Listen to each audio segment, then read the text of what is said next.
The popular cartoon South Park taking aim at Prince Harry and Meghan. Watch this.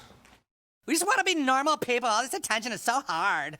Isn't it true, sir, that your questionable wife has her own TV show and hangs out with celebrities and does fashion magazines? What are you suggesting? Well, I just think some people might say that your Instagram-loving wife actually doesn't want her privacy. How dare you, sir? My Instagram-loving wife has always wanted her privacy. OK, well, Meghan is reported, the Duchess of Sussex, actually, is reportedly overwhelmed and upset by that cartoon. Look who's here now. Royal watcher Neil Sean. Did the couple, could the couple sue over South Park? I mean, you can sue anybody for anything in America. Good afternoon, Stuart from London. Yeah, I mean, look, the bottom line is the creators of South Park have been very clever, because if you watch it in its context, you can see that they've taken elements of all of the things that Meghan and Harry have done, you know? So the sort of book, the sit-down interviews, even the costumes, all that sort of stuff.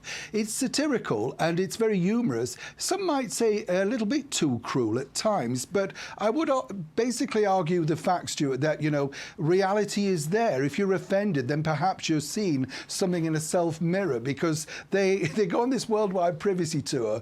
But Meghan herself allegedly has said that we've never asked for privacy, but it's documented in the interviews with the likes of Oprah Winfrey. So it's very cruel, very funny. And the bottom line is, I think they should wise up and think, you know, would we go down a legal route? Should we go down that? But given that Harry and Meghan seemingly love any interaction regarding a legality, this wouldn't be out of character, but I think it would be very, very misguided, because they don't name them as the Duke and Duchess of Sussex. They don't name them as Harry and Meghan. So where do you go? You know, and it just proves that you don't have a sense of humour. My advice to you, Meghan and Harry, you know, kind of just enjoy the moment. It will pass, as they say.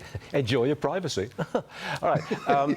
I've got a report that King Charles is not going to kick Prince Andrew out of his royal home before the coronation. What about after? I know he's in a royal lodge at the moment. What about after the coronation? And I think he's going to cut his allowance as well, isn't he? Let me tell you the true background to this story. It's a nice, great headline, and it makes headlines, Stuart. But the bottom line is this. Royal Lodge is a 30-bedroom lodge, you know. And basically, the former royal known as Prince Andrew, the Duke of York, did receive an allowance from his late mother, our glorious monarch, Her Majesty the Queen. King Charles is looking at all finances, literally across the board, right down to Lady Louisa's ponies, if you want to go that deep. You know, he's looking at the brand of the royalty.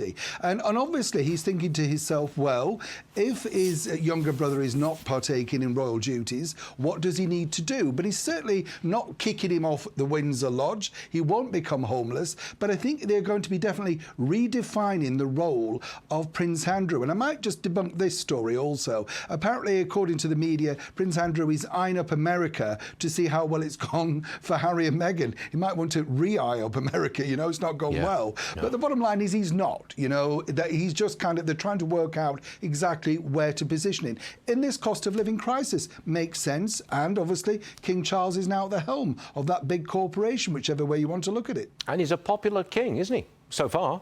Very, very popular. Let me tell you, don't believe that, you know, the sort of negative stories. He's done some good stuff, you know, particularly, I have to say, Stuart, this warm space incentive that we have over here. He's opened all of his homes so that people who need somewhere to go, get a meal, cup of tea, and interact with other people, the elderly. Really? I think that's a really kind incentive that he's come up with, you know, very kind. A king of the people, not bad at all. Yes. Neil Sean, thank you very much for being here, Neil. Always a pleasure. A pleasure, thank you. See you.